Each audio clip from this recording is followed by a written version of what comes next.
What's going on, everybody? We're back with the Real Bodybuilding Podcast, and I am with the man of the hour, the talk of all bodybuilding circles, Mr. Marc Hector. How are you, man? I'm very good, Fouad. How are you? Good. I was absolutely blown away by your physique in Spain. I think that's the first time I saw you there competing, and then again again at the British show. And I think everybody that I've spoken to feels the same way about it. We're just kind of like, you came out of nowhere. Was Spain was your pro debut, correct? Yes, Spain was my pro debut. I turned pro in 2018. I did plan originally to do the British Grand Prix in May. Yeah. But then COVID, Corona, everything hit. So yeah, things just got pushed back. So yeah, Spain was my first show, my pro debut. How are you able, we'll touch on it really quickly. I don't want to talk about COVID stuff for too long, but how are you able to manage with COVID and lockdowns and all that? Like, did you already start dieting for the British early in the year and then had to stop? Yeah, so I was out in Kuwait. So I was working with Abdullah for 6 weeks out in Kuwait. So we did a bit of an off-season, and we started to go into a competition prep. Mm-hmm. And then with everything that was going on, I ended up going back to the UK. So I was already in competition mode, dieting down, and then with shows being cancelled, just went into off-season. But generally, for me, I don't really go too far out. So we was just waiting to see what sort of shows, what might come up. Mm-hmm. And dial it in for another show. What's it like? Where did you turn pro at? The Olympia? Yeah, so it's the Amateur Olympia in the UK, 2018. Okay. And did Abdullah train you for that too? No. So Ernie Taylor, he was my coach back in 2018. You mean Ernie Taylor, like the triceps Ernie Taylor? That Ernie Taylor, yeah. Okay. Yeah, so in 2018, me and Ernie, we did 3 shows. So 2 shows was with a federation called the PCA.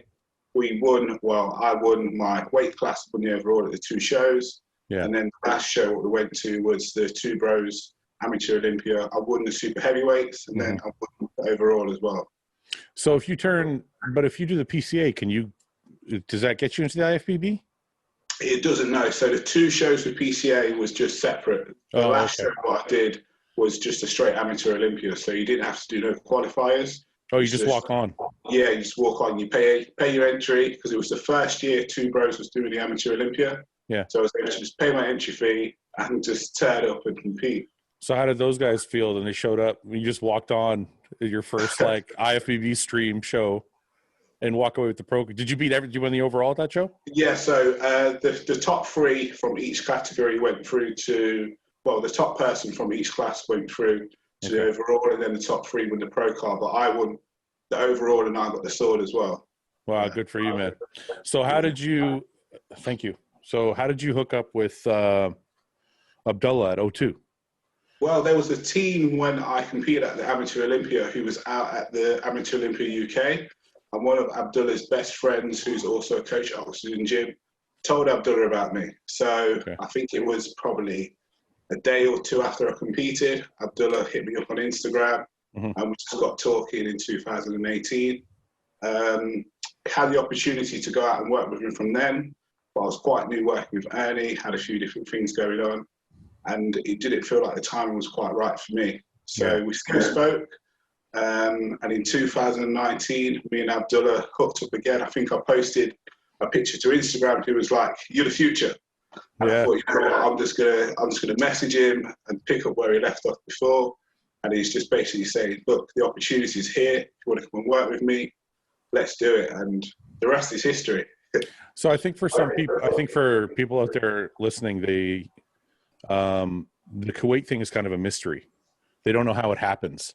So I know some people pay to go out there, and I know some people are selected. So in your experience, you were kind of just sitting at home one day and you got an email. Yeah, you could say that. we'll go with that. Yeah, that's what I got. I got an email, and I accepted the email as well.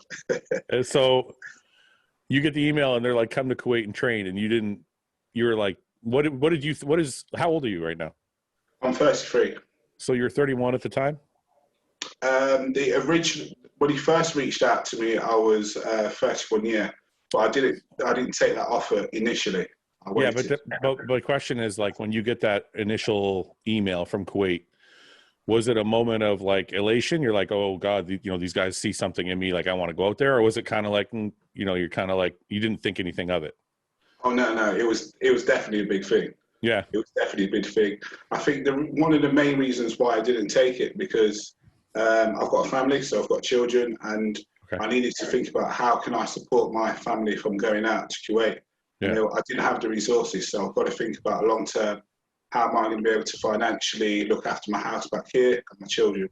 So that was one of the main factors why I couldn't go out then. mm-hmm. But when the opportunity arose the second time, I thought, well, I've got to make a sacrifice. I've not made enough progress from 2018 to 19 when I turned pro, Yeah, and I want to go far in this sport. So it came to a point where I looked at all the different avenues in terms of finance and what's viable, and I thought, if I'm going to do it, I've got to do it now. yeah. How much did you weigh when you turned pro? I weighed 102.3 kg, so that's about 210 pounds. Yeah, I think it's about 225 pounds. Yeah, I think it's like 210 pounds, something like that, but maybe a little more. But so then in the first year from 18 to 19, how much did you gain? 2000 to 18 to 19 didn't really go as I expected. A few different reasons. Didn't really feel like I got going. Like I was still, I turned pro, didn't really get kicking into gear. It's almost just like I've got a pro card, but what's happening? I've not made the progress what I need to be made. I think people find a lot of interest in those stories too. What do you think held you back that 1 year? Structure. I needed a bit better structure. Me and Ernie had a good run when we was going into competition prep, and we never had an off season. I was already on prep for my 3 shows in 2018, and then he seen me. It's like, look, I can see the potential. Work together. You can definitely turn pro this year. So we worked together, had a successful run to turn pro. Yeah. And then 2018, things just didn't quite go the way you expected in terms of growing an off season. It just felt like I never really got out of first gear. Was the diet? Was it the diet, or what was it about that after you got your pro card? What was it that didn't click? Yeah, I'll probably say it's the diet phase. So to truly grow, you need to think about increasing your food more than what you were doing before. And there wasn't the structure what I needed to really be put on the muscle tissue. Yeah. So then you decide to go to, in 19, you decide to go to Kuwait. You got a second chance. So in 2019, I think it's November, the picture I posted on Instagram when Abdullah commented back, when he said the future. We started speaking, and then it was in December, we were speaking a little bit more. He said, look, the opportunity's here. I had a conversation with my work. They couldn't hold my job for longer than 2 weeks. And I was like, well, if you're not going to hold it, then I'm just going to go because this is what I want to do. So it was in January, I finished working in the UK, and in February, I was out in Kuwait. So how many kids do you have? I've got 2 girls. So you have 2 girls. Are you married or no? I'm not married, no. So you go to Kuwait, you have 2 girls, and you quit your job. Yeah. So how does that, I mean, look, I respect the sacrifice, but that's terrifying. So how did you decide to, how did you figure you're going to manage? How did it work out? So look, at the time I had a sponsor what was paying me a wage, not enough to cover my bills back here, but it went towards covering some part of the bills what I had back home. Yeah. And I had some online clients as well, where I was able to offset some of the costs. Sure. Unfortunately, I've got quite a good family base as well. So my parents said, if at any point you need support, then we would help you because we support you fully in your goal, in your dream. That's really cool. So another question about the Kuwait guys. I know that sometimes they also, if they find somebody that they feel like is very, has a lot of potential, they'll actually pay for them to be out there. So were you having to pay for your apartment and all that, or were they taking care of your food and your apartment and all that stuff? Are you allowed to talk about that? I don't know if we're allowed to talk about it. But I was looked after. Okay. I was looked after. Yeah. I don't think it's a secret. I think I think they have different, from what I know, they have different tiers where if they find somebody who's very, you know, in the upper end of the potential spectrum, they take care of them. And then they have a second thing where people can go out there, but they have to pay for their apartments and their food. And there's a third thing where people have to go out there and they have to pay for coaching and pay for the whole thing. So I was in the first tier. You're in the first tier. I was in the first tier. I actually think there might be, I'm not positive, but there might be a tier above that where they actually pay you to be there. So okay, all right. I'm waiting for that tier. Well, judging by how you look, man, you're on your way to that tier. Thank you very much. Okay, so you got out there. When did you get out into Kuwait?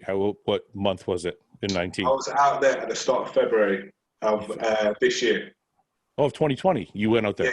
Yeah, this year. Okay, so how long were you in Kuwait? 6 weeks. Just 6 weeks. What kind of progress did you explain to people what the Kuwait thing is like? What happens when you get there?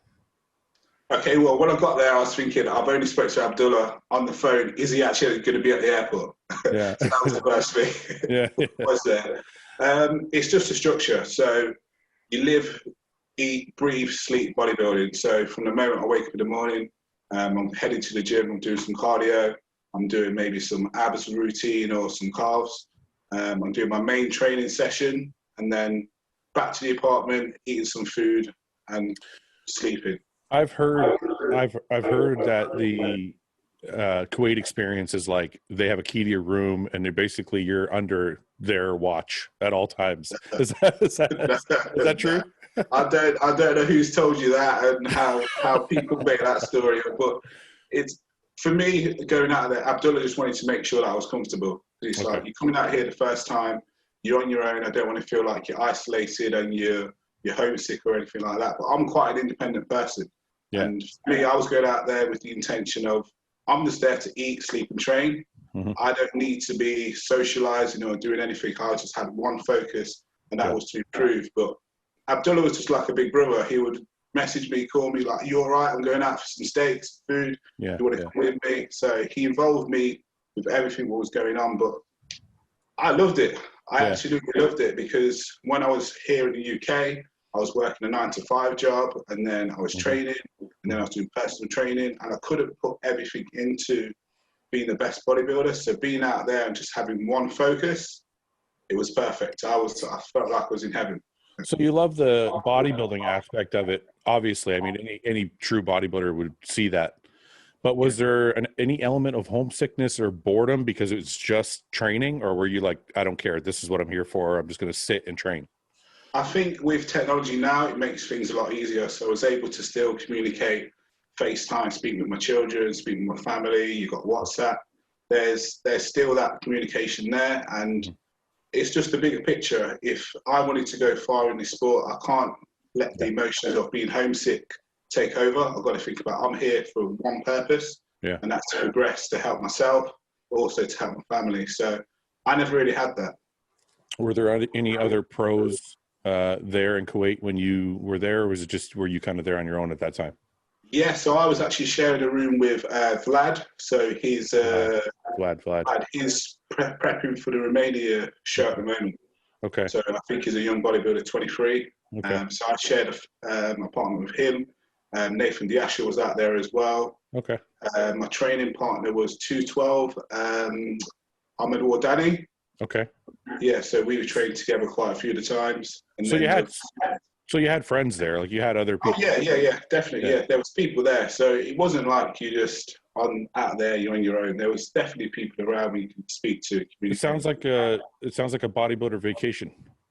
Yeah, you could say that. And the best thing is I didn't even have to cook my meals. The meals are already prepped and there and sorted out. So that's that upper tier shit. You're in the top. Yeah, that's what I mean. It's really good.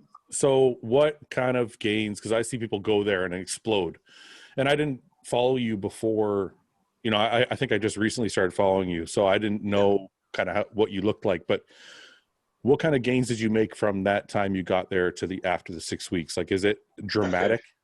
Yeah, so when I first went out there, I was weighing around 116 kg, and the heaviest I've ever weighed in any off season, 118. I actually got up to, I think it was 128 kg. Okay, so so you put on 25 pounds pretty much, because you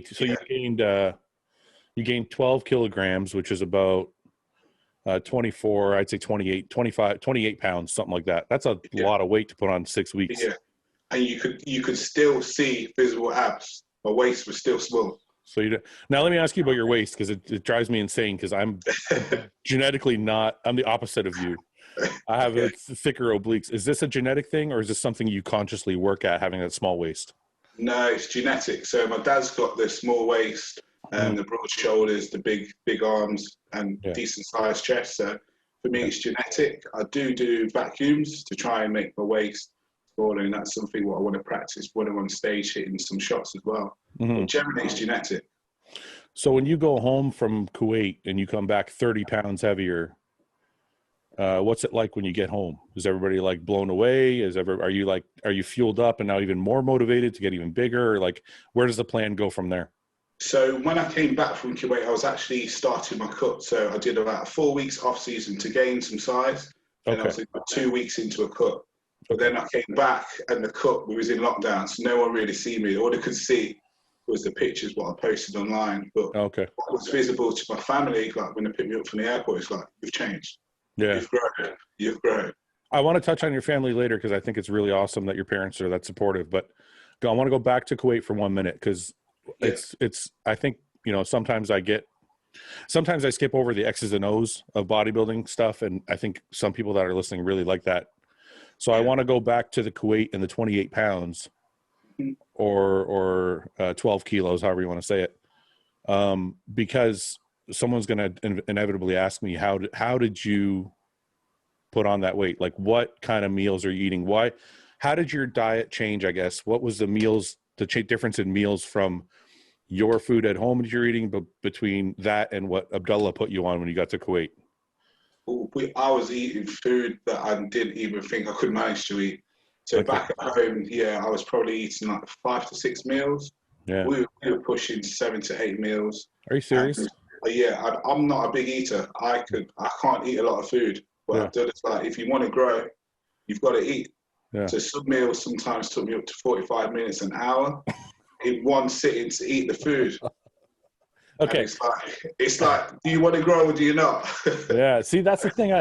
I'm so glad you said that, because I get so many DMs from people who are like, I just can't gain weight. And I'm like, I don't think people understand what we have to do to get to the size we are. Yeah. Especially somebody who's a hard gainer. I mean, you're probably genetically like a leaner guy. Yeah, that's right. When I start putting on weight, yeah. So I've never eaten 7 or 8 meals in a day. How often are you eating? Like every hour and a half? No, well, we wake up quite early. So I was waking up quite early, probably around 6 o'clock, 7 o'clock. Yeah. And that's when my meals start. And so every couple hours. Yeah, to spread it out throughout the day. But some training sessions, I was training sometimes twice a day. Yeah. So we've got to make sure you got to get those food in early to make sure you're fueled for the workouts. Are you napping a lot during the day to recover? Yeah. So that was great, because I never had that option before. So for example, when we train back, I would train hamstrings in the evening. Yeah. So I would train back probably around 1 o'clock, and then after we finish training back, like my post-workout meal and shake, then I'll probably sleep for another 2 hours or so, and I'll wake up, get the meals in, and I'll go back and train hamstrings. So you're literally eat, sleep, train. That's all you're doing every day. That's it. What? With one rest day a week. And you're doing 2 days every day? No, just 2 days once a week. Okay. So what day was a 2 a day? So the 2 a day was when I was training back, and then I'll do hamstrings in the evening. And everything else was just one body part a day? Yeah, generally one body part, or I might do a smaller body part like arms, like biceps, with chest. Yeah.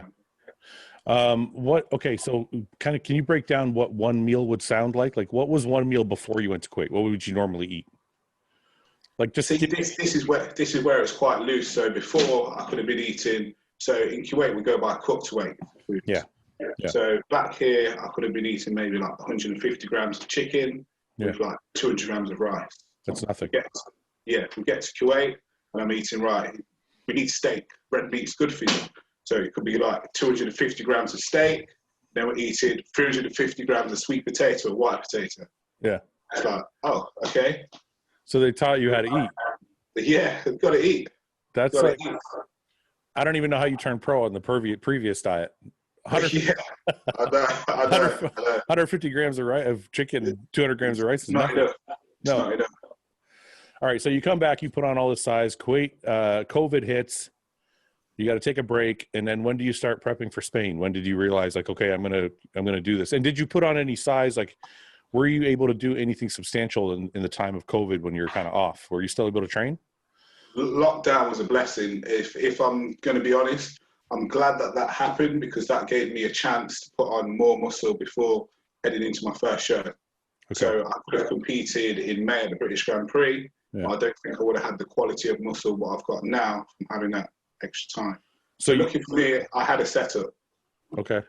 So I could still train, and I was able to still make progress in that time, but I was able to use the principles and the methods what I learned out in Kuwait to then transfer it into my training here, even though the equipment was different. What was the setup? Like, where were you training?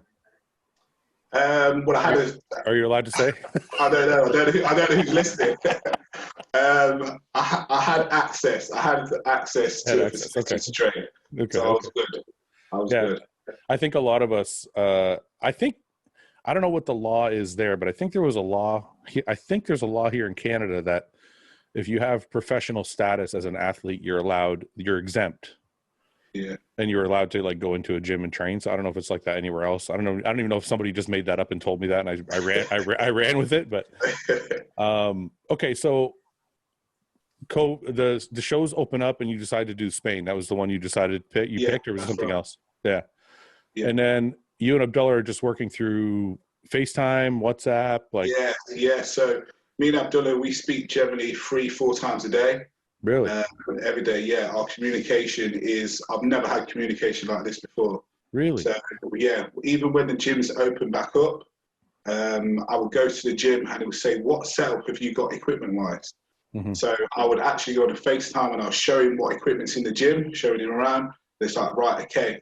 Well, in Kuwait, we had this machine, but we need to work, for example, I want to work on your lower chest.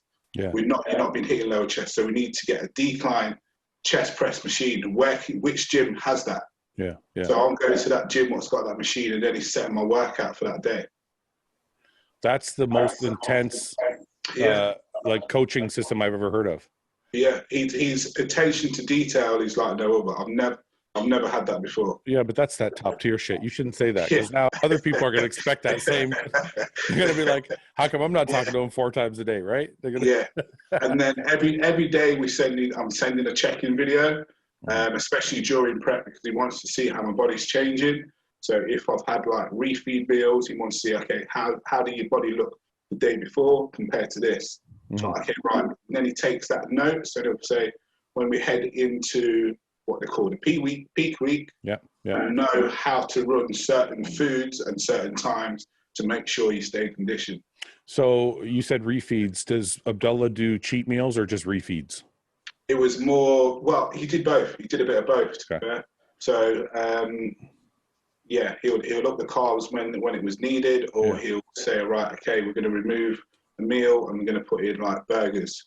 Let's see how your body responds. Do you find your body burns fat pretty quickly? Yeah, it does. So did you do a lot of cardio or no? I was doing cardio. I was saying to Abdullah, I don't think I need to do this much cardio, but it's like, we're not in condition yet. You've got to do the cardio. But I just followed the plan. Yeah. I just followed the plan. So we was doing cardio in the morning. We was doing cardio after workout as well. Okay. The intention with that was he wanted me to be ready at least a week early. Yeah. So when we're ready early, then we can back off. I don't want to be pushing your body hard into the final phase because we need to be able to relax and ease off. Yeah, that makes sense. So you go into Spain and it's your pro debut, and did you know all the guys who were doing it? I knew most of them. Yeah, I've seen the lineup, so I knew most of the people who were competing there. How did you feel like I remember my pro debut, and I was a nervous mess. What was your pro debut more? Were you more confident? Were you more nervous? Like, how did you feel going into it? I was confident. Confident. Yeah, I was confident. Okay. I was confident that I was bringing my best to the stage. Yeah. And generally, when I prepare for a show, you see me backstage, I'm away from everyone else. I'm totally in my zone, thinking about what I need to do. It doesn't make sense for me to be looking at other people and thinking, oh, this is this bodybuilder there, because then you start to get derailed from what you need to do. So I was just focused on my job, and I was confident with what I was bringing. So is that how you kind of eliminate the pressure on yourself, by kind of just staying in your lane, doing kind of what you need to do? Yeah, if you see me backstage, you'll probably think that is this guy even here to compete, because I'm just in the corner on my own. You probably don't even notice I'm there, because that's how I find I can get prepared for a show best, by just keeping myself to myself, not getting distracted, not really engaging in conversation with anyone. Yeah. Just because I like to think about what I need to do. Okay. I found that when I was backstage, I found that the camaraderie, kind of trying to be more friendly with the other guys would reduce the pressure for me. Okay. But you kind of the opposite. You're like, you want to be in your own little zone and focus on that. Yeah. But I think that comes as well, because my background before bodybuilding was athletics. Okay. And that was sprinting as well. And it's the same sort of mentality, whereas I'm just thinking about tunnel vision. I've got to focus about how I'm going to get out of the blocks, how I'm going to perform to get the best times. And it's the same when I'm backstage. It's like, okay, right, I know when I go out on stage, I'm hitting the front pose and then I'm going quarter turns. I'm processing everything in my mind to keep me focused. And I feel like if I start having a conversation with someone else, I'm going to lose sight of what I need to do. I see. So describe the show to me. You go out there, you do your first pro show. Does it feel like the amateur show, or does it feel different? It doesn't feel like an amateur show. To be honest, although it's on a pro stage, I just felt like it's another show. Try not to put the pressure on, okay, right, I'm competing against all these other guys. Just go out there and enjoy it. I think when I go out and enjoy it, it would just feel like another show. Yeah, and that's how it was for you. You just enjoyed it. Did you enjoy the comparisons and everything? You were good the whole way through. Yeah, I was completely fine. Yeah. So where did you end up finishing in Spain? 7th? Yeah, I finished 7th. 7th. Yeah, 7th. Were you happy with your placing there, or what did you think? I would have liked to have been higher, but I also know that I brought my best. So if that's the highest I can place against such a tough lineup, then I've got to be happy with that, because it was a very good lineup. It's probably the biggest show next to Olympia this year, and to come 7th in your first show, that's still good going. Yeah, of course.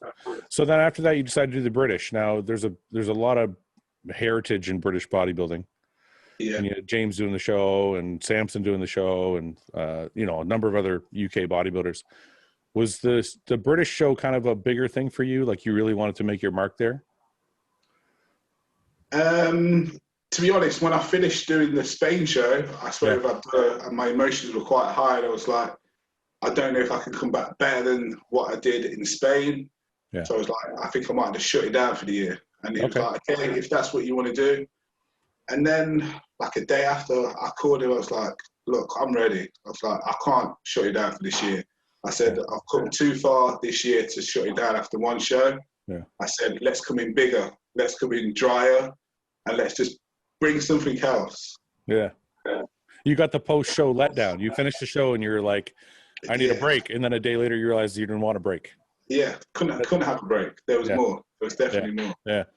So what did you guys do differently leading into the British? Did you change? Did he add more food? Like, what did you do? Yeah, so I was able to increase the food. So in the Spain show, the carbs were reduced. This time I was able to keep the carbs higher.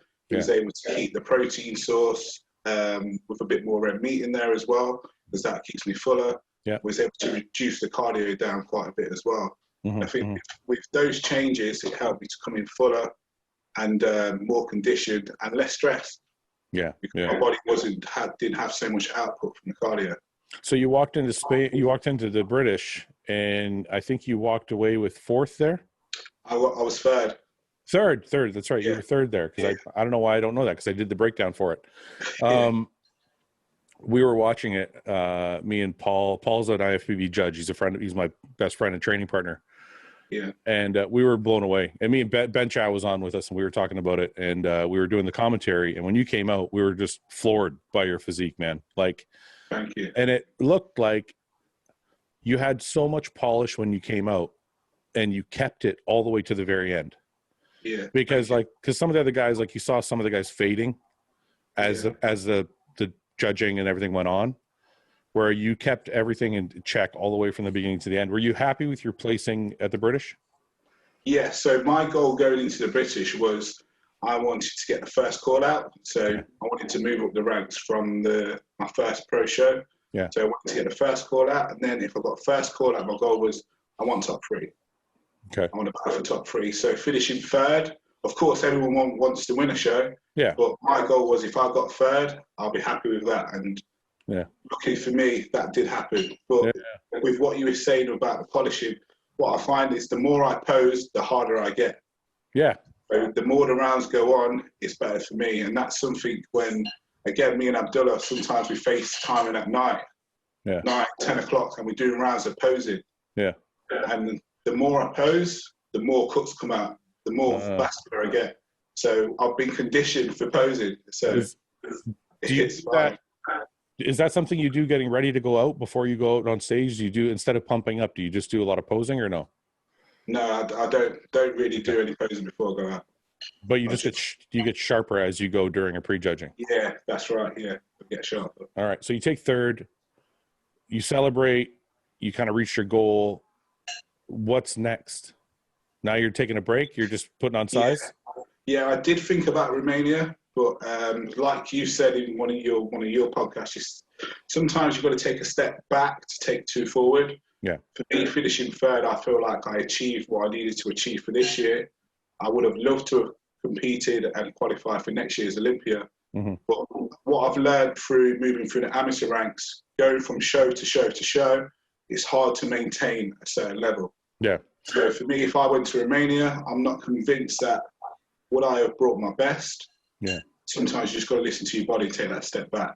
Well, I think there's only a few positives to doing Romania. If you thought you could win and qualify for the Olympia, that would be a big deal. Or if you could place in the money and you wanted to check, that would be another reason. It was only a couple weeks away, wasn't it? Yeah, that's right. Yeah. And but there isn't really any other positive other than those 2 things, because you've kind of already proven who you are. You've showed the judges who you are. Them seeing the same package again doesn't really help you anymore. I think the next time they see you, they want to see you better. Yeah, that's right. That's the feedback I got from the judges at the British. Just like, your shape's great, your physique is good. We just want to add a bit more muscle to that. Yeah. And I'm not going to add no muscle from a week and a half going into another show. Yeah. So it makes sense to shut it down. Did they give you anything specific to work on, or did it just say overall size? Overall, but work on also hamstrings from the rear. Yeah. Hamstrings from the rear. Do you mind if I give you our critique? If you don't, that's fine. I'll take it on board. Let's already listen to it. Well, no, because me and Paul were talking. We were absolutely blown away by your physique. And Paul's like, and like I said, he's an IFBB judge. And he was like, if he can build his legs more. And the thing I noticed, when I started, you have a very wide shoulder structure. And when I started, I had the same issue. My shoulders were very wide. And I thought my legs were big enough. But because my shoulders were so wide, they wanted my legs to be bigger. They kept telling me, you need bigger legs. You need bigger legs. So I had to make my legs actually bigger than normal just to get them to match my shoulder width. So that would be the only thing. We were like, if Marc builds his lower body a little bit more, and then the only other thing I thought was your lower lats. If you got, because your back is very, very good and it starts very low. But if you thickened up your lower lats, it would be like lights out from anybody. So I'm a huge bodybuilding fan. So I'm excited to see what you do over the course of the next, because I told the guys we were watching, I'm like, this guy in 2 years, top of the Olympia, we're talking at the top 6. That's what I think you can do. So thank you very much. What is the plan now for the off season? Are you going back to Kuwait? Yeah, so the plan, me and Abdullah have been speaking already, post Olympia, all being well around January time, I'm going to head out to Kuwait.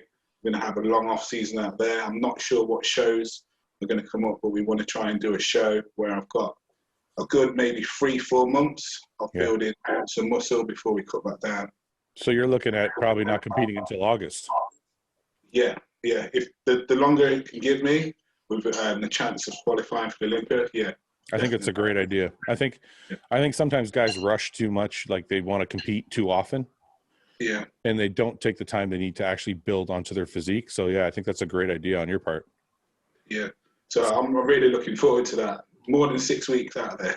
So I want to touch on the family aspect. You said you aren't married? I'm not married, no. But you have a girlfriend? Yes, that's right. So how does it work when you go to Kuwait? Is your girlfriend like, cool, see you in a few months, or like, how does that work?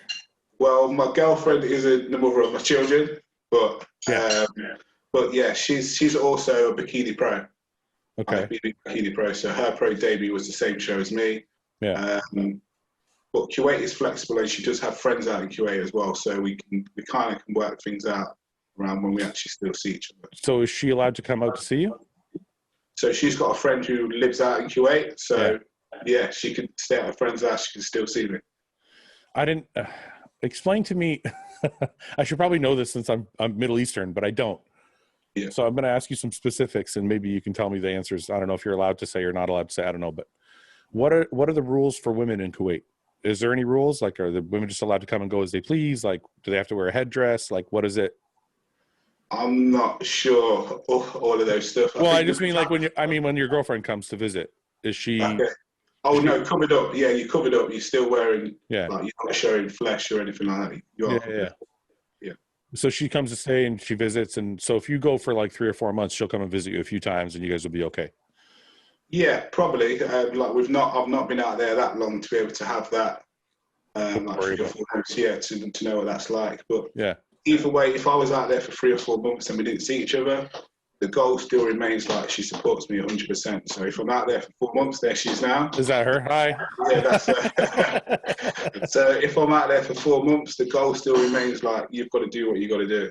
So you guys have that kind of understanding, that kind of relationship? Because me and my wife have talked about it before, because I was asked to go out there a long time ago and I didn't, but we usually talk about like how that would go. And I always felt like, I don't know if I could.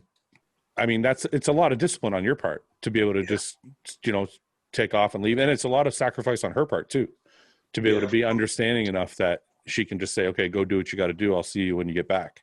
Yeah, of course. So, I mean, it's all for the greater good, right?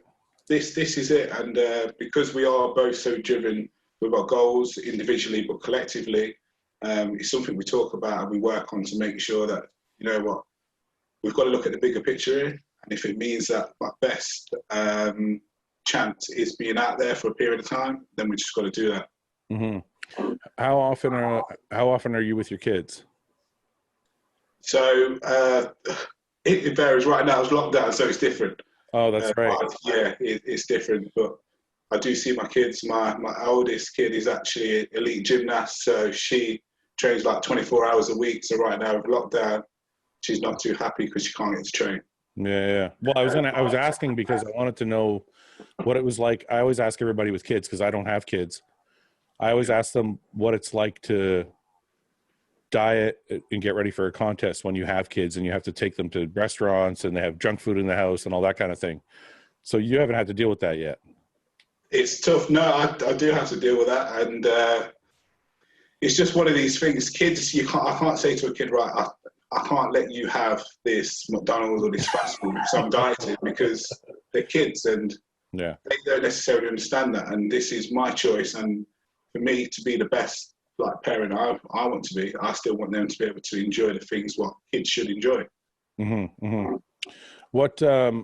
What's your off-season situation like? Are you, because I've interviewed people, like I've had Sergio and Keon on, and if I talk to those guys, they say they have a lot of junk food in their diets in the off season, like because they can get away with it. So they're just like, Keon flat out said to me, I usually have one junk food meal a night. So does that fit into your off season plan, or are you very strict all year round? So at the moment, I'm not really following a set meal plan. I'm just having a bit of downtime. But if when I'm out in Kuwait, the food's set. So if I'm eating 6 or 7 meals a day, that's 6 or 7 meals a day. What I'm expected to eat. I'm not thinking about I need to go and eat something off plan. Yeah. If we have generally on a rest day, we was having going out and having some food, but I'm structured. Whatever it takes, if I have to eat 7 meals on plan, I'll eat 7 meals on plan. But I can get away with eating some junk food. Yeah, it looks like it. It doesn't affect me. What? You're so lucky, man. I can't. If I eat any shit, it's like I see it the next day. Yeah. So how did you get into bodybuilding and why did you get into bodybuilding so late? So my background before, like I said, was athletics, and I really enjoyed that. I had good sprinting times for 100 meters and 200 meters. And then I sort of transferred my sprinting ability, because I had to start to do some weights, into the gym. I just enjoyed weight training. I think one of the reasons why I didn't want to compete, because I didn't want to wear the trunks on stage. I see these little trunks, I'm like, I don't want to do that. Yeah. But I went and seen a few competitions, and I thought, you know what, I think I can do this. I can do this. Coming from a sport where athletics is individual, it's the same with bodybuilding. Although you have a coach who supports you, ultimately it's you going on stage yourself. So, I started late. At 26 is when I done my first show. I won my first show, and I just got a buzz for it. What's the fastest you ever ran 100 meter? 10.7. Jeez. 10.7. So, and how did you get over the trunks? What made you realize it was okay? You're like, I gotta put them on. It doesn't matter. I needed a focus. I needed a focus. Like I come from a very sporting background, so I played a bit of football before. I done athletics. It was like, what do I do next? Yeah. And in athletics, I was always that person who had the fast times, had the potential, but it didn't quite make it. So I think the next thing what just worked for me was, right, I'm already training in the gym. Why not give it a go, bodybuilding, to see what I can do? I have a question for you about bodybuilding, because I think a lot of this questions come up in other times. I used to talk to Luke about this at times. Do you think you chose bodybuilding or bodybuilding chose you? And what I mean by that is some people love bodybuilding. Like, they love everything about it. They want to be a bodybuilder. They want to be in the gym all the time. And some people do it because they're good at it. Like they do it and they like it, but it makes them like it even more because they're good at it. So was it one of those things that you started doing it and you realized, hey, I'm pretty good at this, I'm going to keep going? Or was it like, this is what I love doing and that's why I'm going this way? I loved it, but I think when I started to see the changes, and I was around people who had been around bodybuilding for years, and it's like, wow, you've got something what not many people have. Yeah. And because I was quite new to it, I didn't really understand it, but I enjoyed seeing the changes in my physique. Yeah. Because I was seeing the changes and I was seeing extra details, what I've never seen before. I was like, I want more of this. Yeah. Yeah. I think that's solid, because I remember when I started, I've asked myself this question so many times over the course of 20 years. And I think it was just like, I was good at something, so I kept doing it. Yeah. Like, I fell in love with it, like, because I was good at it. Does that make sense? It's not like I fell in love with it. Yeah. So it's almost like it's weird how that happens, because it's not like you chose it. It's like you went there and like, you're just kind of made for it. So you kept going. That's it. Does that make sense? Yeah, that's it. And like, going back to what I said with athletics, I didn't want to be that person where you had the potential, but then you didn't do anything. So I went and did my first show and I won that, and I was like, right, this is my focus now. If I'm going to make something in a sport, it's going to be bodybuilding. So I'm going to put everything I've got to be a better bodybuilder. You know, one question I always find really interesting is, at what point did you realize, like, was it right after your first show, or was there another point somewhere along the way where you're like, I'm going to make this my life? Because for me, like, I won my first show and I won my second show and I was happy, but I didn't really think that I was going to be a pro bodybuilder and I was going to make a living. It was kind of like after, where something hit me and I'm like, okay, I left school and I was like, this is what I want to do. So like, at what point did it click for you, or like, this is how I want to make my living for however long it is? I think there was a few different points. So I think in 2015, so in my first year of competing, 2012 to 13, I'd done 4 shows and I competed at the Worlds and the Europeans within my first year. Okay. And competing at those shows gave me insight what it's like to compete against guys who come in with great condition. Yeah. So I took 2 years off, came back in 2015, qualified for like the Arnold Classics, the British, the UK, and also the Diamond Cup it was at the time.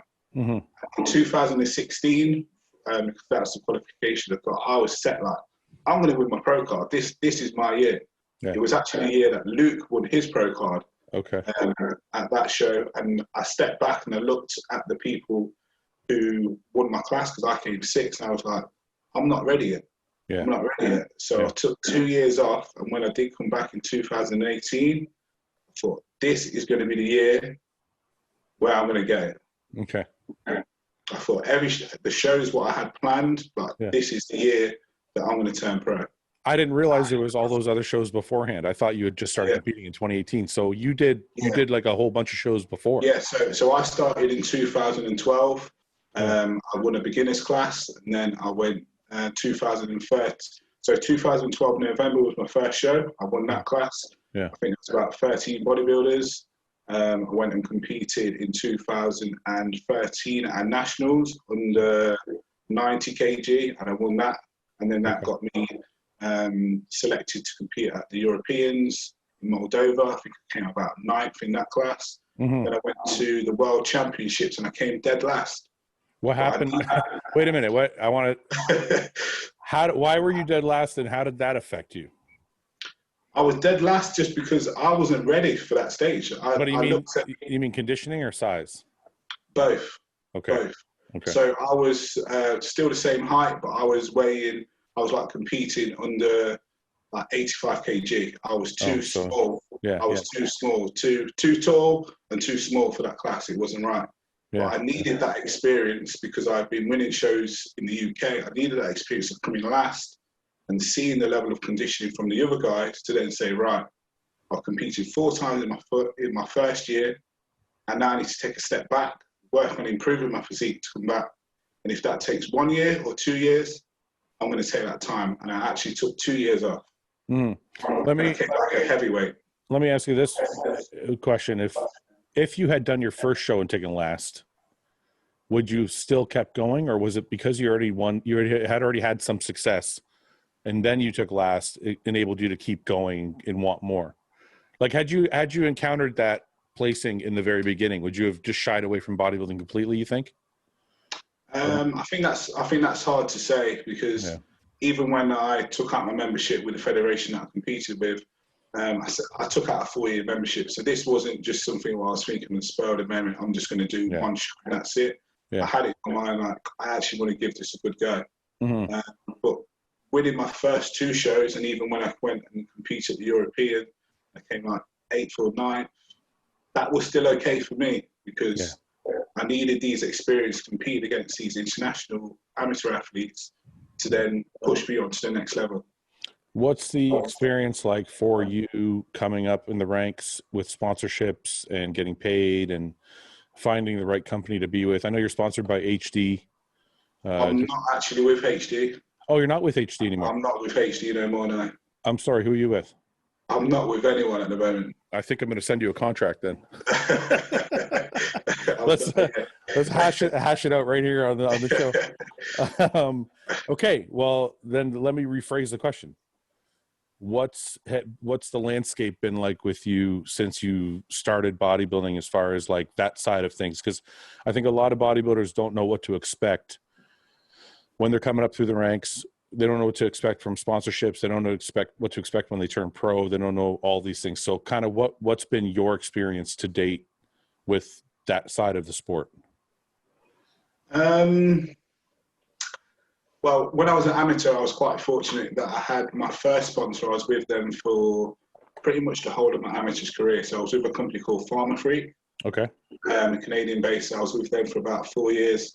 And although I was an amateur, they treated me very well. So they took me out. I worked the Olympia Vegas twice, the Expo. They was really invested in me. And through having that investment and understanding what it's like to be a sponsored athlete, even though I was an amateur, I was able to then take that into the other contracts when I turned pro, as also almost like a baseline of what I should expect. With that contract, were you getting paid, or was it supplements, or was it how, like, do you mind me asking that? Yeah, so the Freak one, I wasn't getting paid, but it was supplements.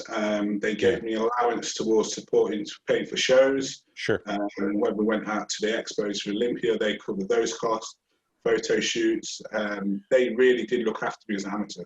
And how did you feel about the responsibilities being sponsored, like having to do photo shoots and having to do like all the different things that came with being an athlete? Did you welcome that, or was it hard for you to kind of do those things? That was fine, because what they was asking, it was quite natural to me. It wasn't like they was asking me to do something out of the norm. Mm-hmm. I think sometimes with certain sponsors, they might ask you to do something what starts to become like a job and detract from where you want to actually do what your performances in the gym. Where I never really had that with Pharma Freak, which was good. Do you have a YouTube channel? I don't, but that's something I'm looking into right now. Okay. To get some content out. I want to, before we go, I want to show everybody your physique, and I want to ask you if you have heard the comparisons of your physique. Have you heard about the comparisons in your physique and who they're comparing you to? Are we talking about Brian Buchanan? Is that who we're talking about? Yeah. So this is like the main comparison I've been hearing is you and Brian Buchanan. When is this picture? Let's go over some of these photos. So when is this video from? So this is the day of the British Grand Prix. That's my check-in video first thing in the morning, what I sent to Abdullah. Do you think you look like Brian Buchanan? We've both got a small waist, but legs-wise, I think I'll take Brian on that, but yeah, it's definitely got a very good taper. Yeah, you have a very, very complete physique, man. It looks very good. I mean, yeah, there's some areas that need to come up in size, but it's like, it's all there, right? Yeah, thank you. So that's the day of the British. This is you on stage at the British? Yeah, that's right. So that's my posing routine. How do you feel when you're on stage? Is it natural for you, or is there any fear involved, or any type of panic or anything? Are you comfortable on stage? I'm comfortable. This posing and practicing is something what I do regularly. So when it comes to the stage and you know you're in condition, it's just to go out there and enjoy it and just let it flow. Have you ever been on stage and not been in shape other than the time you took last? I would say 2016 when I completed that at the British in the UK, it wasn't the level of condition I wanted, because what I did, I competed at the Arnold Classic 2 weeks before, and I wanted to compete up to 95 kg because they had the point, like the 95s, the 100s out in Europe. And with going 95 kg, I ended up sacrificing too much size and I ended up weighing like 92. So you've been on stage. How is your confidence level when you're on stage and you're not in shape? Do you still feel good or no? When I walked out on the Arnold Classic stage, I thought, I'm not ready for this stage. I honestly, I walked out there and thought, this stage isn't for me for right now. I'm not ready. I'm not prepared. I've not practiced enough for my posing, and whatever the placing is, I've got to take it because I need to go back to the drawing board. So it goes to kind of lends itself to that saying that, you know, the confidence is the best mode of preparation, because, or being prepared is the best way to be confident, or whatever the saying is. I'm sure I'm butchering it, but the more prepared you are, the more confident you're going to be on stage, because some guys struggle with the anxiety of being on stage or the fear of being on stage. And you're basically saying that being ready is the best way to combat that. That's right. That's right. So practicing your posing daily. I'm a kind of person who likes to visualize my poses. So this posing routine, for example, what you're looking at now, I would look back at that and think, all right, okay, I need to change this shot to make it better because I didn't quite hit it right. Yeah.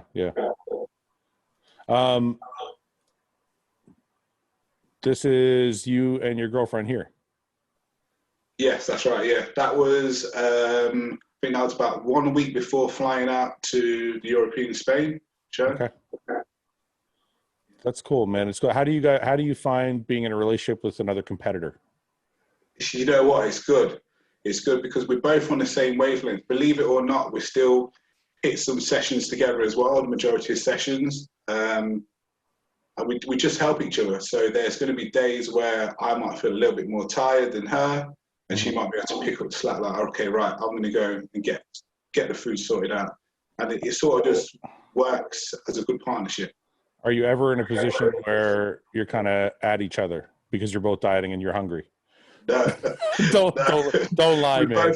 We both look at each other, and our stomachs might be rumbling together, but we're not at each other. We definitely not. Are you saying that because she's sitting there, or are you saying that? Oh no, I can bring her in and she can confirm that as well. She can confirm that. All right. I'm just messing with you. Okay, so I want to show everybody Brian Buchanan before we go, because this is the comparison I was making. So. Yeah. I mean, I see it. It's been mostly just the waist, but I do understand the comparison, just because it's not often you see somebody like with your structure with the wide shoulders and the tiny waist like that. But his legs are pretty good, no? Yeah. Brian's a good bodybuilder. This is the era of bodybuilding I'm a fan of. Who's got a smaller waist? You or Brian Buchanan? This is tiny, man. Do you think he's got you beat in the waist area or what? I'll have to work on mine a little bit more, because the top picture in the left, that looks pretty small. This one? Oh my God. I can't see a waist. Let's see. Do you have any front doubles up here anywhere? Probably a little bit higher up. Let's see if I can find a front double. There's one. I think he's got you beat, man. Yeah, I do too. Oh my God, that's nothing, right? I'm extremely jealous of both of you. That's a small waist. Listen, is there anything you want to any message you want to put out there, anything you want to say before we go? I always kind of give people like the last word and kind of put out whatever message they feel like they want to put out about bodybuilding or anything else. I think it's just more than anything, just I've got to say a lot of thank yous, in particular to Abdullah for the confidence that he's put in me and the trust and what he's done to help me on my bodybuilding journey. It does mean a lot, because without him, I don't think I would have been able to bring the package what I've been bringing to the stage. And his level of confidence in me is definitely translated from when I go onto the stage, because he believes in me so much. Badr as well from Oxford and Jim for all his help. I've got some close friends in Leicester as well. Reza, who he's just like a brother. Anything I need or anything he can do to support, he's really there. Yeah. My partner, Kerry Sexton, IPB Pro Bikini, and Rich from Hot Bodies Gym. He's looked after me throughout the whole of my competing career, from amateur to a pro, and I'm really grateful for those people, and of course my family as well. Yeah. Oh, we didn't talk about that. Yeah. So, look, two things I want to ask you. Before we go quickly, I won't keep you too long. I just want to know. That's all right. That's all right. It's not normal.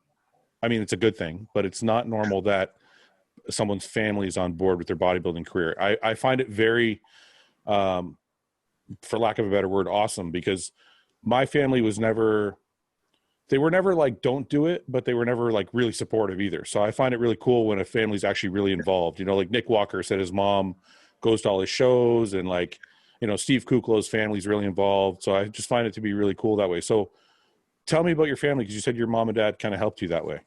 Yeah, so my mum and dad are fully supportive of my bodybuilding. If my mum's ever at a show, I wouldn't have to tell you my mum's at a show, because she's probably going to be the loudest person in that crowd. But even on prep, so if I was struggling and I said, you know what, I can't make it to the supermarket to go get my food, they will go and get that food. They will cook that food. They will support me in any way they can, because they just want me to be the best version of me. Yeah. When I initially spoke to them about Kuwait and the opportunity, they was like, look, son, we support you. If this is where your dream is and your goal is, you've got to go and get it, because opportunities like this don't come around very often, and not twice. So you've got to go and do it. So they're really supportive of my journey. What's your background? In what sense? Like your heritage, your nationality. Okay, so my mum is from Jamaica and my dad's from Antigua. Are they Caribbean? Are they first generation UK or no? No. So are they? Is that the wrong way to say it? First generation? I don't know. I don't know how you word it. I don't know. I guess what I want to ask you is, they pretty much grew up in the UK. They was only in the Caribbean for the early part of their lives, and then they've spent the majority of the time here in the UK. Yeah, yeah. Do you have any siblings? Yeah, I've got an older brother. And what does he think? Do you think you're crazy? No, he supports me as well. So people often joke my brother is 6'3" and I'm the shorter brother, but people say you're the bigger brother but the shorter one. Yeah. Okay, so that's, you know what, that's really cool. Did your brother goes to the shows too and everything? Yeah, if he's around, he'll go to the shows. Yeah. Okay. But even when I was competing in European, my family, they were streaming the show so they could watch it. They had to actually put it on Zoom, so everyone's watching it from the different houses because it's still in That's the whole awesome. Corona thing. They was watching it. Yeah. And now my mum, now because she's so involved in it, she'll probably already Google you to watch this whole podcast as well, because she wants to know more. So That's so awesome. she said, I spent hours looking. I've seen this interview with you. I've seen you on this person's Instagram. So yeah, she really invested in it. Okay, last question before I go, because I noticed you're wearing a Marc Hector shirt. Is that your own clothing line? Obviously. It's not actually my own clothing line. So I do online coaching. As part of the online coaching, it's just a logo what I've got made up myself, and it's just some clothes what I have. So does every client get a free shirt? Like, how does that work? We're working on getting this out. So this is the first one I had when I was going to the shows. I thought, you know what? I need some clothing for myself. So I just represented myself when I got to the shows. It's your prototype, is what you're saying. Yeah, that's what I'm saying. All right. We're all going to be looking for the Marc Hector clothing. Okay, buddy, listen, I appreciate you coming on. I appreciate you kind of giving us the background on who you are. And I'm looking forward to seeing what the offseason brings next year, man. Thank you. Thank you very much for having me on. I really do appreciate this. Yeah, I appreciate the time, man. Thank you very much. We're going to do it again. And hopefully next time you put on another 28 pounds, we'll have you back and ask you how you did it. Definitely, and I'll tell you how. All right, brother. Take it easy, man. All right, take care. Thank you very much. Thanks. Okay, bye. Hey, guys, thanks for watching. Please subscribe, share with your friends, and like the video. And if you get a chance, check out the description for all the different links to all the different places you can find Hostile and myself. And lastly, check out hostile.com for our new line of supplements and all of our apparel and gear. Thanks again for watching.